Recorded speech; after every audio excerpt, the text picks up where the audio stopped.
Dragonlance, La Guerra de los Espíritus 3. El nombre del único. Audiolibro editado por Juan Pablo Flores Montaño. Para El Amo del Calabozo. 2021.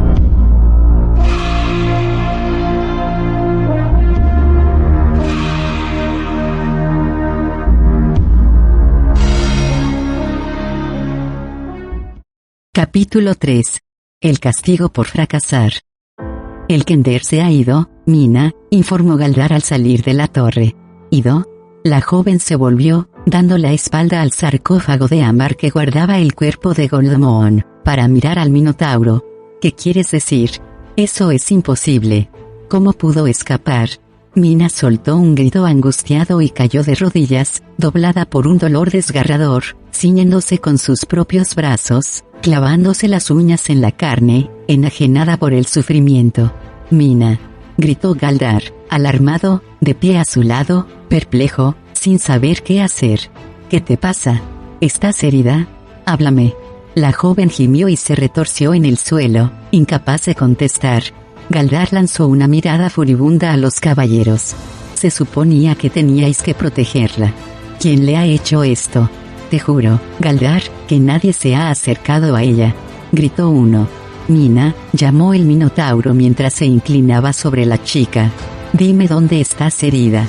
Temblorosa, la joven se llevó la mano a la negra coraza, sobre el corazón. Es culpa mía, jadeó. Los labios le sangraban, se los había mordido por el insufrible dolor. Culpa mía, esto es, mi castigo. Siguió de rodillas, la cabeza inclinada, prietos los puños, sacudida por febriles escalofríos. El sudor le corría por la cara. Perdonadme. Os he fallado, jadeó, teñidas de sangre sus palabras. Olvidé mi deber. No volverá a ocurrir, lo juro por mi alma. Los espasmos de dolor cesaron. Mina soltó un suspiro estremecido y su cuerpo se relajó. Respiró hondo varias veces y después se puso en pie, vacilante.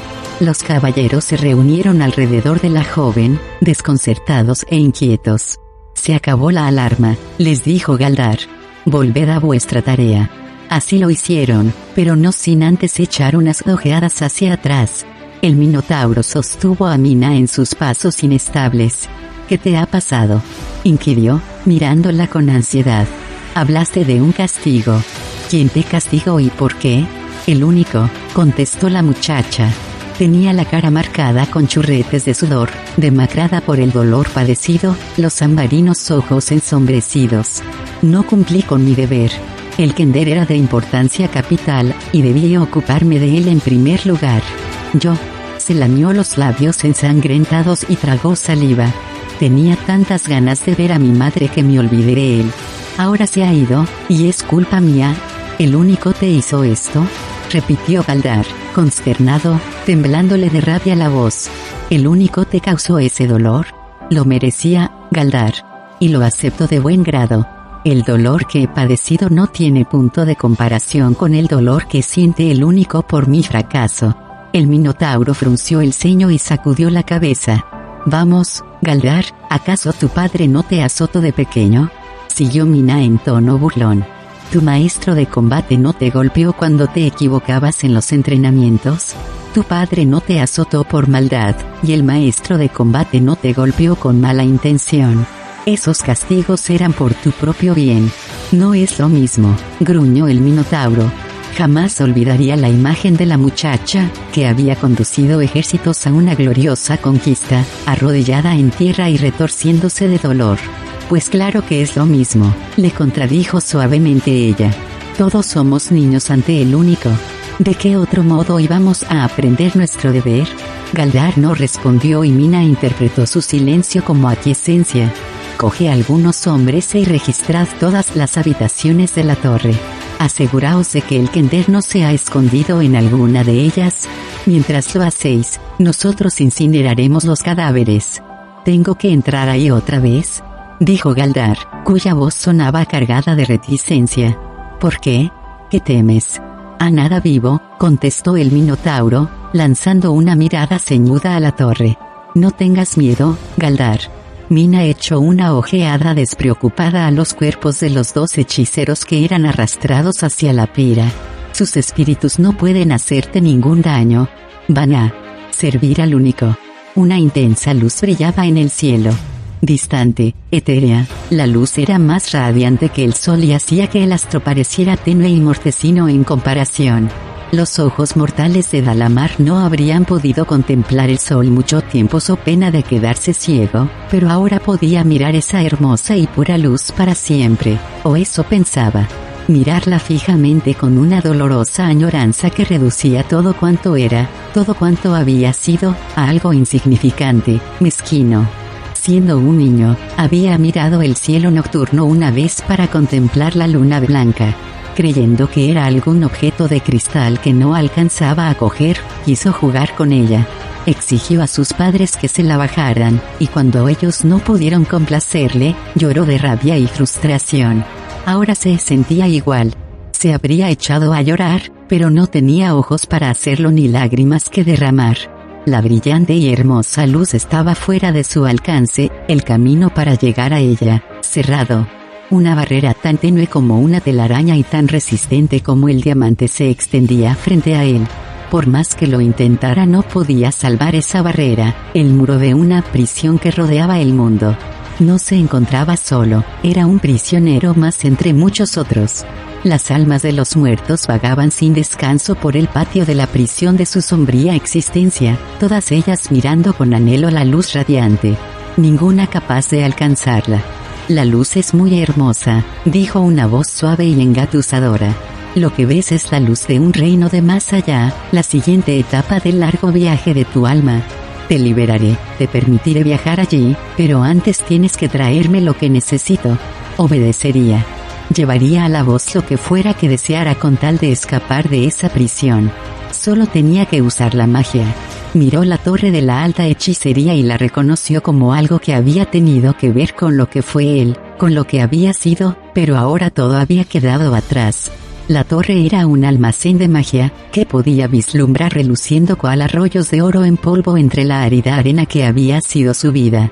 Las otras almas errabundas entraban en tropel en la torre, ahora privada de aquel que había sido su señor. Dalamar miró la luz radiante y el corazón le dolió de tanto anhelo. Se unió al río de almas que fluía al interior de la torre. Casi había llegado a la entrada cuando una mano lo agarró y lo sujetó con fuerza. «Detente», le siseó la voz, furiosa y frustrada. «Alto», ordenó Mina. «Deteneos, no queméis los cuerpos. He cambiado de opinión». Sobresaltados, los caballeros soltaron su carga y los cadáveres cayeron con un golpe seco en el suelo. Los caballeros intercambiaron una mirada. Nunca habían visto a Mina así, irresoluta y vacilante. No les gustaba, como tampoco les gustaba verla castigada, ni siquiera por ese dios único. El único estaba lejos, tenía poco que ver con ellos, mientras que Mina se encontraba cerca y la veneraban, la idolatraban. «Buena idea, Mina», dijo Galdar, que salía de la torre. Lanzó una mirada funesta a los 2 magos muertos. «Deja que los buitres se coman a los buitres. El Kender no está en la torre. Hemos buscado de arriba a abajo. Salgamos de este maldito lugar». El fuego crepitó y el humo ascendió enroscándose alrededor de la torre del mismo modo que los lastimeros muertos se enroscaban en los troncos de los cipreses. Los vivos aguardaban con esperanzada expectación, deseando marcharse. Los muertos aguardaban pacientemente, ya que no tenían a dónde ir. Todos ellos se preguntaron qué se proponía hacer Mina. La joven se arrodilló junto al cadáver de Dalamar, con una mano asió el medallón que colgaba de su cuello y puso la otra sobre las mortales heridas del hechicero. Los ojos abiertos del elfo miraban al vacío, sin ver. Mina empezó a cantar. «Despierta, amor, despierta ya. Aferra a mis manos tu alma. Deja la profunda oscuridad y de tu eterno sueño sal». Bajo las manos de Mina la carne de Dalamar empezó a cobrar calor. La sangre tiñó las mejillas cenicientas, caldeó los miembros helados. Sus labios se entreabrieron e inhaló aire con una aspiración estremecida. Tembló y rebulló a su tacto, la vida retornó al cadáver, salvo a sus ojos, que permanecieron vacíos, ausentes. Galdar observaba la escena con un ceño de desaprobación mientras que los caballeros miraban sobrecogidos. Hasta entonces Mina había rezado por los muertos, pero nunca los había devuelto a la vida. Los muertos servían al único, les había dicho. Levántate, ordenó la joven. El cuerpo vivo, con sus ojos muertos, obedeció y se puso de pie. Ve a la carreta, le mandó Mina. Espera allí mis órdenes. Los párpados del elfo temblaron y su cuerpo sufrió una sacudida. Ve a la carreta, repitió la muchacha. Los ojos vacuos del hechicero se volvieron lentamente hacia ella. Me obedecerás en esto, dijo Mina, al igual que me obedecerás en todo, o te destruiré. No tú, cuerpo. La pérdida de este trozo de carne no tendría consecuencias para ti ahora. Destruiré tu alma. El cadáver se estremeció y, tras un instante de vacilación, se dirigió hacia la carreta arrastrando los pies. Los caballeros se apartaron a su paso cuanto les era posible, aunque unos pocos empezaron a sonreír. La figura desgarbada resultaba grotesca. De hecho, uno de los caballeros soltó una carcajada. Horrorizado y asqueado, Galdar no le encontraba la gracia a todo aquello. Había hablado a la ligera de dejar los cadáveres para los buitres, y lo habría hecho sin el menor reparo, después de todo eran hechiceros, pero esto no le gustaba. Había algo que hacía que eso estuviera mal, aunque no sabía exactamente qué o por qué le perturbaba. Mina, ¿es esto prudente?, preguntó.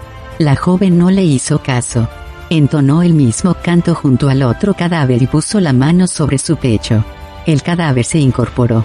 Ve a reunirte con tu compañero en la carreta, ordenó. Los ojos de Palin parpadearon y un espasmo crispó sus rasgos. Las manos, con los dedos rotos, empezaron a alzarse lentamente, extendiéndose como si quisieran asir algo que solo él podía ver. Te destruiré, advirtió severamente Mina. Me obedecerás. Las manos se cerraron y el rostro se crispó de dolor, un dolor que parecía mucho peor que la agonía de la muerte. Ve, dijo la joven, señalando. El cadáver renunció a la lucha. Inclinada la cabeza, caminó hacia la carreta. Esta vez ninguno de los caballeros rió. Mina se sentó, agotada, pálida, demacrada. El día había sido una jornada triste para ella. La muerte de la mujer a la que había amado como a una madre, la ira de su deidad, hundió los hombros. Parecía incapaz de sostenerse en pie por sus propios medios, y Galdar sintió pena. Deseaba consolarla y ayudarla, pero su deber era lo primero. Mina, ¿es esto prudente?, insistió en voz baja para que solo lo oyera ella. Ya es bastante engorroso que tengamos que cargar con un sarcófago por todo Ansalón, pero ahora también tenemos la carga de esas dos cosas. No sabía cómo calificarlas. ¿Por qué lo has hecho? ¿Qué propósito tiene? Frunció el entrecejo. Despiertan la inquietud en los hombres. Los ojos ambarinos lo miraron. La cara de la joven estaba demacrada por la fatiga y el pesar, pero sus pupilas brillaban claras, sin que nada las empañara, y, como siempre, traspasándolo, viendo su interior. «¿Te inquieta a ti, Galdar?», dijo Mina. El minotauro gruñó y apretó la boca. Mina volvió la mirada hacia los cadáveres que estaban sentados en el borde posterior de la carreta, mirando al vacío. Esos dos hechiceros están unidos al Kender, Galdar. Entonces, ¿son rehenes?, dedujo el minotauro, recobrando el ánimo. Eso era algo que podía entender. Sí, Galdar, si quieres enfocarlo de ese modo. Son rehenes. Cuando cojamos al Kender y el ingenio, me explicarán cómo funciona. Pondré guardia doble para vigilarlos. No será necesario. Mina se encogió de hombros. No pienses en ellos como prisioneros, sino como trozos de carne animada. Los miró, pensativa. ¿Qué te parecería todo un ejército como esos dos, Galdar? Un ejército de soldados que obedecen órdenes sin protestar, soldados que luchan sin temor, que tienen una fuerza desmesurada, que caen pero que se levantan de nuevo. ¿No es ese el sueño de un comandante? Tenemos sus almas sometidas, continuó, cavilando, y enviamos sus cuerpos a la batalla.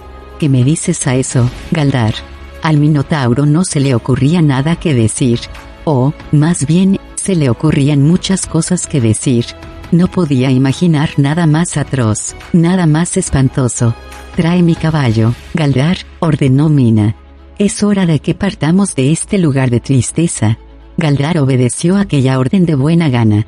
Mina montó en el caballo y ocupó su puesto a la cabeza de la triste caravana. Los caballeros se situaron a los lados de la carreta formando una guardia de honor. El conductor hizo restallar el látigo y los grandes caballos de tiro se pusieron en marcha. La carreta y su extraña carga avanzó con un tirón.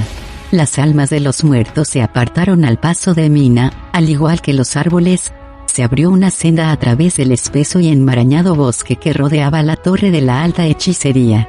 Era un camino liso, sin baches, ya que la joven no habría admitido que el féretro se sacudiera con zarandeos. Volvía la cabeza a menudo para mirar la carreta, el sarcófago de ámbar. Galdar ocupó su lugar habitual, al lado de Mina. Los cuerpos de los dos hechiceros iban sentados en la parte posterior de la carreta, las piernas colgando, los brazos flácidos, las manos descansando en el regazo. Sus ojos miraban fijamente al frente. Galdar se giró una vez para observarlos. Advirtió dos entidades tenues arrastrándose tras los cuerpos cual pañuelos de seda enganchados en las ruedas de la carreta. Sus almas. El minotauro giró rápidamente la cabeza y no volvió a mirar atrás. Capítulo 4. La muerte de Esquie. El dragón plateado no tenía idea de cuánto tiempo había pasado desde que entró por primera vez en las cavernas de Esquie, el poderoso dragón azul. El plateado ciego, espejo, no tenía forma de calcularlo, ya que no podía ver el sol. No lo había visto desde el día de aquella extraña y terrible tormenta, el día que oyó la voz en la tormenta y la reconoció, el día que la voz le ordenó que se inclinara y le rindiera pleitesía, el día que se le castigó por negarse a hacerlo, alcanzado por el rayo que lo dejó ciego y desfigurado. Hacía meses desde ese día. Había vagado por el mundo desde entonces, avanzando a trompicones bajo la forma de un humano, porque un humano podía caminar mientras que un dragón ciego que no puede volar es un ser casi indefenso. Escondido en esa cueva, Espejo solo conocía a la noche, solo sentía las frías sombras de la oscuridad. Espejo no tenía idea de cuánto tiempo llevaba en la madriguera con el agonizante dragón azul. Podría haber pasado un día o un año desde que Esquie había buscado plantear reivindicaciones al único, y Espejo había sido testigo involuntario de su encuentro. Habiendo oído y reconocido la voz en la tormenta, Espejo había ido allí en busca de respuestas a aquel extraño enigma. Si la voz era la de Taquisis, que hacía la diosa en este mundo cuando todas las otras deidades se habían ido. Al reflexionar sobre ello, Espejo había decidido que Esquie podría ser el indicado para darle información. Espejo había tenido interrogantes sobre Esquie siempre. Se suponía que era un dragón de crin, como él, pero el azul se había vuelto más grande, más fuerte y más poderoso que cualquier otro azul en la historia del mundo. Se había revuelto, supuestamente, contra los de su propia especie, matándolos y devorándolos igual que hacían los señores supremos, los otros grandes dragones. Espejo se había preguntado a menudo si Esquie había atacado a sus congéneres o si en realidad se había unido a los de su verdadera especie. El plateado había conseguido, tras muchas dificultades, encontrar la guarida de Esquie y había entrado en ella. Llegó justo a tiempo de presenciar el castigo del azul, a manos de Mina, por su presunción y su manifiesta deslealtad. Había intentado matar a Mina, pero el rayo destinado a acabar con la joven se había reflejado en su armadura y se descargó sobre él.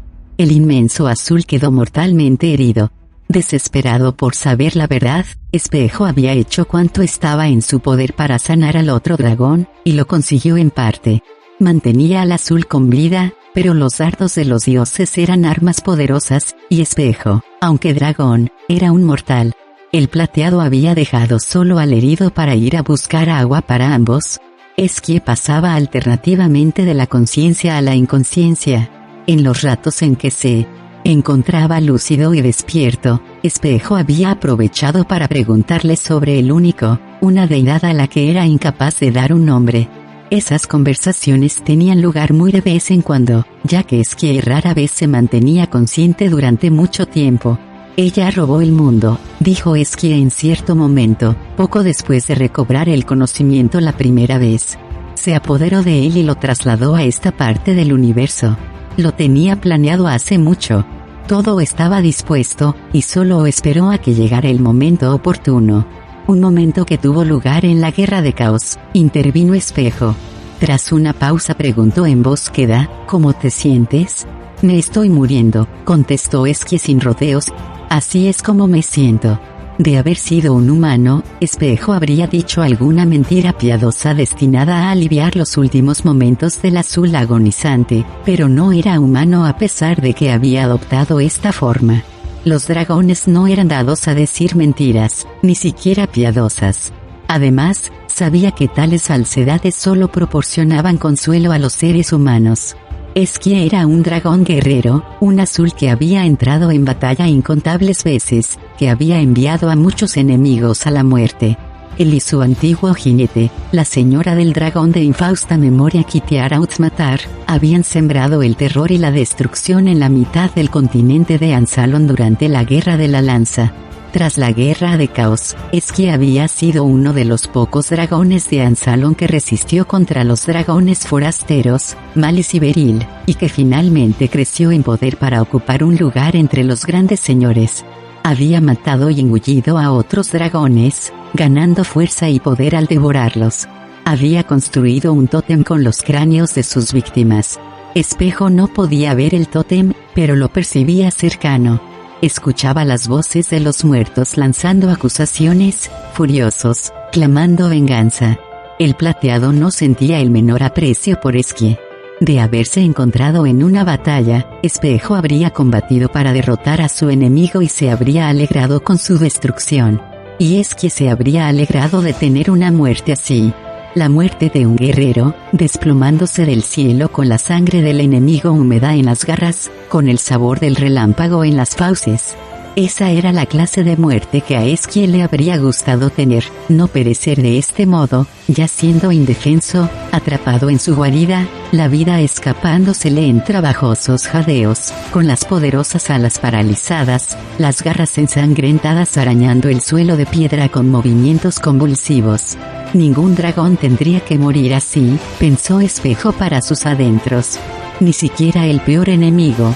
Lamentaba haber hecho uso de su magia para traer de vuelta a la vida a Esquie, pero necesitaba saber más sobre ese dios único, necesitaba saber la verdad.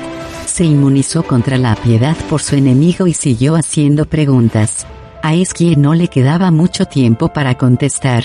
¿Dices que Taquisis planeó ese traslado?, dijo Espejo, durante otra conversación. Tú formabas parte del plan. El azul gruñó, y Espejo escuchó cómo rebullía el inmenso corpachón para encontrar una postura que aliviase el dolor. Era la parte más importante, maldito sea el león en que conocí a esa zorra maquinadora. Fui yo quien descubrió los portales. Nuestro mundo, el mundo del que procedemos los míos y yo, no es como este. No lo compartimos con las criaturas de vida corta, de cuerpos débiles. El nuestro es un mundo de dragones. Esquie tuvo que hacer muchas pausas para recobrar el aliento y soltar gruñidos de dolor a lo largo de su párrafada. Estaba decidido a terminar su historia. Su voz sonaba débil, pero aún así Espejo percibía la ira en ella, como el retumbo de un trueno distante. Recorríamos nuestro mundo a capricho y librábamos batallas feroces para sobrevivir. Esas hembras de dragón que ves aquí, la tal Beryl y la tal Malice, te parecen enormes y poderosas, pero en comparación con los que gobiernan nuestro mundo son criaturas pequeñas y penosas. Esa fue una de las razones de que vinieran a este mundo. Pero yo me adelanté. Me di cuenta, como se la dieron otros de los nuestros, que en nuestro mundo se estaba estancando paulatinamente. No teníamos futuro, nuestros vástagos no tenían otro futuro que devorar o ser devorados. No estábamos evolucionando, sino entrando en regresión. No fui el único que buscó un modo de salir de aquel mundo, pero sí el primero en tener éxito. Mediante mi magia descubrí los caminos que conducían a través del éter a otros mundos más allá del nuestro. Adquirí destreza en viajar por esos caminos. A menudo los caminos me salvaron la vida, ya que estaba amenazado por uno de los mayores, y solo tenía que saltar al éter para escapar. Me encontraba en el éter cuando topé con su oscura majestad. Esquie rechinó los dientes al hablar, como si disfrutara pensando que trituraba a la diosa entre ellos. Nunca había visto una deidad. Jamás había contemplado algo tan magnífico ni me había hallado ante semejante poder. Me incliné ante ella y me ofrecí como su servidor. Estaba fascinada con los caminos por el éter. No me había prendado de ella hasta el punto de cometer la necedad de revelarle mis secretos, pero le di bastante información para que comprendiera de qué modo podían serle de utilidad los caminos. Taquisis me trajo a su mundo, Krim, y me dijo que en este mundo solo era una entre muchos dioses. La más poderosa, afirmó, y que en consecuencia los demás la temían y conspiraban en su contra continuamente, que algún día triunfaría sobre ellos, y en ese día me daría una gran recompensa, yo gobernaría a Krim y a los débiles seres que lo habitaban, que este mundo sería mío a cambio de mis servicios. Huelga decir que mentía. La ira despertó en Espejo, ira por la desmesurada ambición que hacía que no le preocuparan ni le importaran lo más mínimo quienes vivían en un mundo que, al parecer, era poco más que una baratija para Taquisis. No obstante, se guardó mucho de mostrar su rabia. Tenía que descubrir todo lo que Esquie sabía. Tenía que descubrir lo que había pasado. No podía cambiar el pasado, pero quizá podría influir en el futuro. Era joven por aquel entonces, continuó Esquie, y los jóvenes de nuestras especies tienen el tamaño de los dragones azules de Krim. Taquisis me emparejó con Kitiara, una favorita de la reina oscura. Kitiara. Esquie guardó silencio, ensimismado en sus recuerdos. Soltó un hondo suspiro, un suspiro de dolorosa nostalgia. Antes de proseguir, nuestras batallas juntos fueron gloriosas. Por vez primera descubrí que se puede luchar por algo más que la supervivencia, que se puede combatir por el honor, por el gozo de batallar, por la gloria de la victoria. Al principio despreciaba a los pusilánimes que habitaban este mundo, los humanos y el resto. No entendía que los dioses les permitieran vivir. Enseguida me sentí fascinado por ellos, en especial por Kitiara. Valiente, osada, sin dudar jamás de sí misma, sabiendo exactamente lo que quería y yendo a por ello. Oh, qué gran diosa habría sido. Esquie hizo una pausa. Su respiración era entrecortada. Volveré a verla. Sé que la veré. Lucharemos juntos, y volaremos de nuevo hacia la gloria. Y todo este tiempo trabajaste para Taquisis, dijo Espejo, dirigiendo otra vez la conversación de Esquie al tema principal. Estableciste el camino que la conduciría aquí, a esta parte del universo. Así es. Lo dispuse todo para ella. Solo tenía que esperar el momento adecuado. Pero a buen seguro no podía prever la guerra de caos, ¿verdad? Una terrible idea cobró forma en la mente de Espejo. ¿O acaso ese conflicto fue obra de sus maquinaciones? Esquie resopló con desdén. Taquisis será lista, pero no tanto. Quizá barruntara que Caos estaba atrapado en la gema gris. De ser así, solo tenía que esperar, al fin y a la postre, que importa el tiempo para ella, a que algún necio lo liberara. Y si no sucedía tal cosa, habría hallado otro modo. Estaba atenta constantemente a que se le presentara la ocasión. Tal y como sucedieron las cosas, la guerra de Caos se la puso en bandeja de plata. Todo estaba preparado. Fingió que huía del mundo, retirando su ayuda y su poder, dejando indefensos a quienes dependían de ella. Tenía que hacerlo porque necesitaría todo su poder para la enorme empresa que le aguardaba. El momento llegó. En el instante en que Caos fue derrotado se desató una inmensa energía. Taquisis la aprovechó, combinándola con su propio poder, y soltó al mundo de sus anclajes, trasladándolo por los caminos que yo había creado con mi magia, hasta este punto del universo, donde lo situó. Todo ello ocurrió tan deprisa que nadie en el mundo se apercibió del cambio. Los propios dioses, atrapados en la desesperada batalla por la supervivencia, no tuvieron indicio alguno de su plan, y una vez fueron conscientes de lo que había pasado, sus propias energías se encontraban tan mermadas que no pudieron impedírselo. Takisis les arrebató el mundo y lo ocultó de su vista. Todo funcionó como tenía planeado. Privados de la bendición de los dioses, despojados de su magia, las gentes se vieron arrastradas al caos y la desesperación. También ella estaba exhausta, tan débil que quedó reducida a casi nada. Necesitaba tiempo para recuperarse, tiempo para descansar. Pero eso no le preocupaba. Cuanto más tiempo estuviera la gente sin dioses, mayor sería su necesidad de ellos. Así, cuando regresara al mundo todos estarían tan agradecidos y aliviados que serían sus abyectos esclavos. Solo cometió un pequeño error. Malice, dedujo Espejo, Beryl y el resto. Sí. Sintieron curiosidad por ese nuevo juguete que tan de repente había aparecido entre ellos. Cansados de la lucha por la supervivencia en su mundo, estuvieron más que satisfechos con apoderarse de este.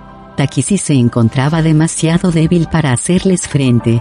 Solo podía contemplar con impotente frustración cómo se hacían con el mando en el mundo. Aún así, me mintió y siguió prometiéndome que algún día, cuando fuera poderosa de nuevo, destruiría a los usurpadores y me entregaría el mundo a mí. La creí durante un tiempo, pero los años pasaban y Malistrix, Beryl y los demás se hacían más y más poderosos. Mataron a los dragones de Kryn, se cebaron con ellos y construyeron sus tótem. Y yo seguía sin tener noticias de Takisis. En lo que a mí respecta, veía cómo este mundo iba degenerando hacia uno semejante al que había dejado atrás. Recordé con gozo los tiempos de mis batallas junto a Clitiara. No quería tener nada que ver con los de mi especie ni con los despreciables seres que poblaban este lugar. Acudí a Takisis y exigí mi recompensa. «Quédate el mundo», le dije. «No lo necesito. No lo quiero. Devuélveme a Clitiara. Viajaremos por los caminos y hallaremos otro mundo donde nos aguarde la gloria». Me prometió que lo haría. En un lugar llamado El Griseo encontraría el alma de Clitiara. Vi ese lugar y fui allí. O creí que lo hacía. En lo profundo de su pecho sonó el retumbo de un gruñido. El resto ya lo sabes, oíste a Mina, la nueva lavacaras de la Reina Oscura. La oíste contarme cómo fui traicionado. Sin embargo, otros debieron partir. Otros vieron lo que ella quería que vieran, igual que todos vieron lo que quería que vieran al final de la Guerra de Caos. Esquie se quedó callado, rumiando sus equivocaciones. La respiración del azul era trabajosa, y Espejo pensó que lo mismo podría vivir unas horas que unos días, no había forma de saberlo. Ignoraba dónde estaba herido, y el propio Esquie no se lo diría. El plateado se preguntó si la herida no sería aún más profunda en lo anímico que en lo físico. Decidió cambiar de tema para desviar los pensamientos de Esquie. Takisis tuvo que afrontar una nueva amenaza, los grandes dragones, los señores supremos. Los señores supremos, gruñó el azul. Sí, representaban un problema. Takisis había confiado en que seguirían luchando entre sí hasta acabar matándose unos a otros, pero acordaron una tregua. Se declaró la paz y la gente fue volviéndose indolente. Takisis temió que a no tardar empezarían a reverenciar a los señores supremos, como ya hacían algunos, y a no necesitarla. La Reina Oscura aún no era lo bastante fuerte para combatirlos, así que tenía que hallar un modo de acrecentar su poder. Hacía bastante tiempo que había advertido y lamentado la pérdida de energía que desaparecía del mundo con la partida de los espíritus de los muertos. Concibió la manera de retenerlos en el mundo y así pudo utilizarlos para robar la magia primigenia y entregársela a ella. Cuando consideró que contaba con fuerza suficiente para regresar, lo hizo. La noche de la tormenta. Sí, dijo Espejo, escuché su voz. Me llamó para que me uniera a sus legiones, para que la venerara como mi dios. Casi lo hice, pero algo me detuvo. Mi corazón reconocía esa voz, aunque no mi mente. Así que fui castigado. Se interrumpió al notar que Esquie empezaba a rebullir en un intento de incorporar su gran corpachón del suelo de la guarida. ¿Qué ocurre? ¿Qué haces? Será mejor que te escondas, advirtió el azul, que seguía esforzándose desesperadamente para levantarse. Malice se acerca. Malice, repitió Espejo, alarmado. Se ha enterado de que me estoy muriendo. Esos secuaces cobardes que me servían deben de haber ido corriendo a contarle las buenas nuevas. El gran buitre acude a robar mi tótem. Debería dejar que lo hiciera. Takisis ha usurpado los tótem para su propio uso. Malice se lleva a la cama a su peor enemigo cada noche. Que venga ese monstruo rojo. Le haré frente hasta mi último aliento. Quizá es que estuviera desvariando, como Espejo pensaba realmente que le ocurría al azul, pero su consejo de esconderse era sensato. Aún en el caso de no estar ciego, Espejo habría eludido una lucha con la colosal hembra roja a pesar de lo mucho que la odiaba y la aborrecía. Había visto a muchos de su especie atrapados y aplastados entre sus poderosas fauces o incinerados por su espantoso fuego. La mera fuerza bruta no bastaba para vencer a aquella criatura de otro mundo. El dragón más grande y fuerte que jamás hubiera pisado Krynn no sería rival para Malistrix. Ni siquiera una deidad se había atrevido a hacerle frente. Espejo volvió a adoptar forma humana. Se sentía muy frágil y vulnerable con la piel suave, los huesos finos y delicados, la raquítica musculatura. Con todo, un humano ciego podía arreglárselas en este mundo, y Espejo empezó a avanzar a tientas alrededor del corpachón de Esquie. Su intención era retirarse, internarse más en los sinuosos corredores de la guarida laberíntica del azul.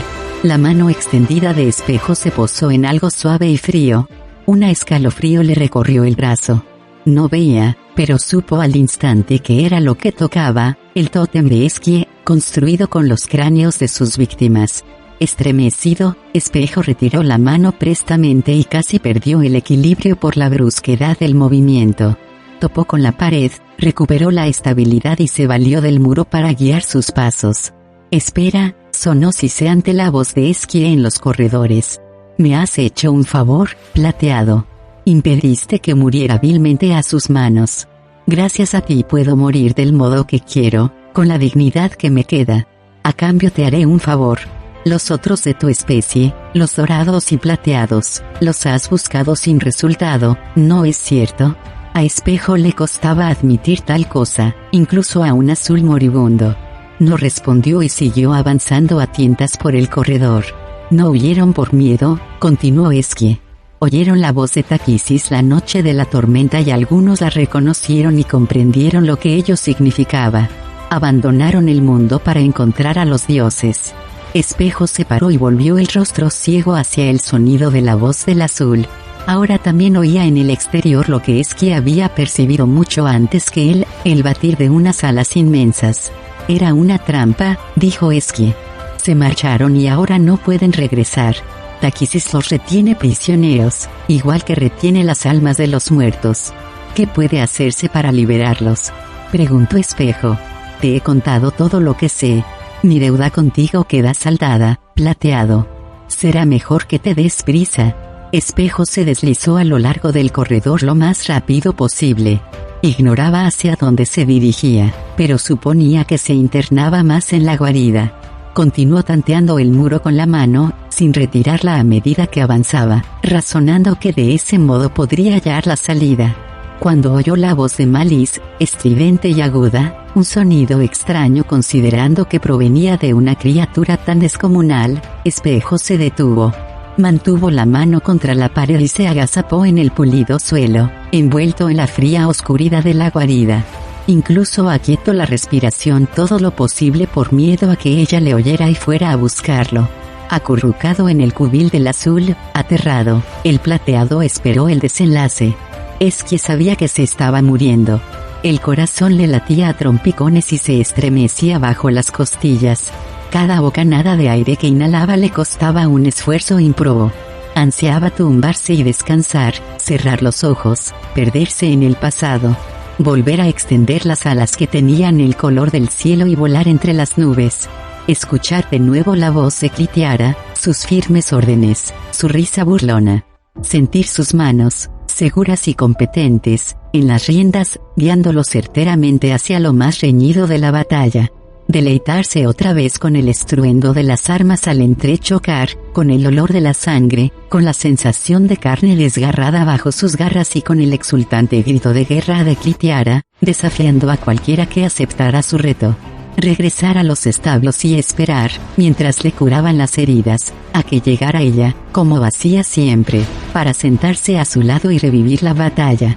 Buscaría su compañía, dejando atrás a aquellos penosos humanos que pretendían su amor.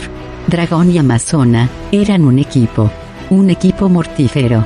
Bueno, Esquie, dijo la odiada voz.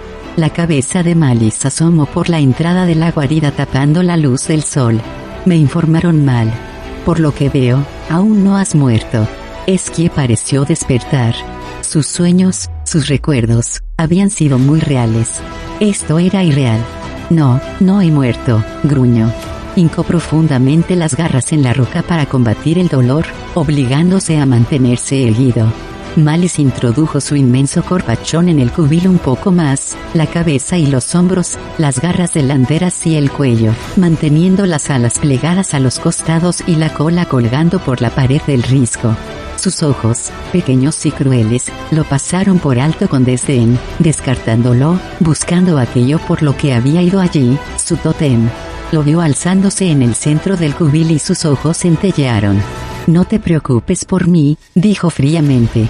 Creo que estabas muriéndote. Continúa, por favor, como si yo no estuviera. No quiero interrumpirte. Solo vine para recoger unos cuantos recuerdos del tiempo que pasamos juntos. Alargó una garra y empezó a tejer una red mágica alrededor de los cráneos del tótem. Esquie vislumbró ojos en aquellos cráneos, percibió la presencia de su reina. Taquisis no se ocupaba de él. Ya no. Ahora no le era de utilidad. Solo tenía ojos para Malice. Estupendo. Ojalá disfrutaran juntas. Eran tal para cual. Las piernas le temblaron, ya no podían sostener su peso, y cayó en el suelo del cubil. Estaba irritado, furioso consigo mismo. Tenía que luchar, que ponerse de pie, al menos hasta dejar su marca en Malice. Pero su debilidad era mucha, y temblaba. El corazón le latía como si fuera a estallarle en el pecho. Esquie, mi precioso azul. Le llegó la voz de Clitiara, burlona, risueña. Todavía dormido, Gandul. Despierta. Hoy tenemos batallas que disputar. Vérnosla con la muerte. Nuestros enemigos no duermen, de eso no te quepa duda. Esquie abrió los ojos. Allí estaba, ante él, con la armadura de dragón azul reluciente al sol. Clitiara lucía su sonrisa sesgada, alzó un brazo y señaló. Ahí tienes a tu enemigo, Esquie. Aún te queda un combate, una batalla en la que participar. Después podrás descansar. El azul levantó la cabeza. No distinguía a Malice, pues perdía vista con rapidez, al tiempo que su vida se escapaba, pero sí veía a Clitiara y hacia donde apuntaba. Inhaló aire, su último aliento. Más le valía que fuera bueno. Exhaló con fuerza el aliento mezclado con el azufre de su vientre. El rayo chisporroteó y siseó mientras hendía el aire. Retumbó un trueno que sacudió la montaña. Fue un sonido horrendo, pero aún así pudo escuchar el chillido de ira y dolor emitido por Malice. No veía el daño que le había ocasionado, pero dedujo que tenía que ser considerable. Enfurecida, Malice lo atacó. Sus garras, afiladas como cuchillas, se hundieron atravesando las escamas azules, desgarraron la carne y abrieron un agujero enorme en el flanco. Esquie no sentía nada, ni más dolor ni más temor. Satisfecho, dejó caer la cabeza en el suelo de su cubil. Bien hecho, mi hermoso azul, sonó la voz de Clitiara, y Esquie se sintió orgulloso al percibir el tacto de la mano de la mujer en su cuello. Bien hecho. El debilitado rayo de Esquie no había causado verdadero daño a Malice, aparte de una sensación enervante, cosquilleante, que le recorrió el cuerpo y desprendió un buen fragmento de carne con escamas en la articulación de su pata delantera izquierda. Le dolía más su orgullo herido que el daño sufrido por su enorme e hinchado cuerpo, y descargó zarpazos al moribundo Esquie, desgarrando y hendiendo su carne hasta que el cubil quedó lleno de sangre. Finalmente se dio cuenta de que lo único que hacía era maltratar un cadáver insensible. Descargada su furia, Malice continuó desmantelando el tótem y preparándolo para el transporte hasta su guarida de la nueva cordillera de Godlund, el pico de Malice. Regodeándose con su botín, contemplando con satisfacción el gran número de cráneos, la roja podía percibir cómo crecía su propio poder con solo tomarlos en sus garras. Nunca había tenido en mucha consideración a los dragones de Krynn. En un mundo donde eran la especie dominante, se los había temido y reverenciado por el resto de los lastimosos habitantes de Krynn y, en consecuencia, se habían echado a perder. Cierto que a veces las criaturas de piel blanda de Krynn se habían alzado en armas contra los dragones. Esquiel le había relatado esas contiendas, había hablado y hablado sin cansarse sobre cierto acontecimiento llamado la Guerra de la Lanza, explicando la intensa emoción de la batalla y los vínculos formados entre el jinete y el dragón. Obviamente, Esquiel llevaba demasiado tiempo fuera de su mundo natal si consideraba verdaderas batallas tales peleas de niños. Ella misma había volado contra unos cuantos de esos jinetes de dragón, y en su vida había visto nada tan divertido. Recordó su antiguo mundo, donde no pasaba un día sin que estallara algún combate sangriento para establecer la jerarquía del clan. Entonces la supervivencia había sido una batalla diaria, una de las razones por las que Malice y los otros se alegraron de descubrir este hondo y perezoso mundo. No echaba de menos aquellos tiempos crueles, pero sí solía recordarlos con nostalgia, como un viejo veterano de guerra rememorando su pasado. Ella y los de su especie les habían enseñado a esos dragones alfeñiques de Krynn una lección muy valiosa, es decir, a aquellos que sobrevivieron. Habían doblegado la cerviz ante ella, habían jurado servirla y reverenciarla. Y entonces llegó la noche de la extraña tormenta. Los dragones de Krynn cambiaron, si bien Malice no podría decir exactamente qué era diferente. Los rojos, negros y azules seguían sirviéndola, acudiendo cuando los emplazaba, siempre a su entera disposición, pero tenía la sensación de que tramaban algo. A menudo los sorprendía manteniendo conversaciones en susurros que se interrumpían cuando aparecía ella. Y últimamente varios habían desaparecido. Había recibido información sobre dragones montados por jinetes, los caballeros de Neraka, entrando en batalla contra los solámnicos de Solantus.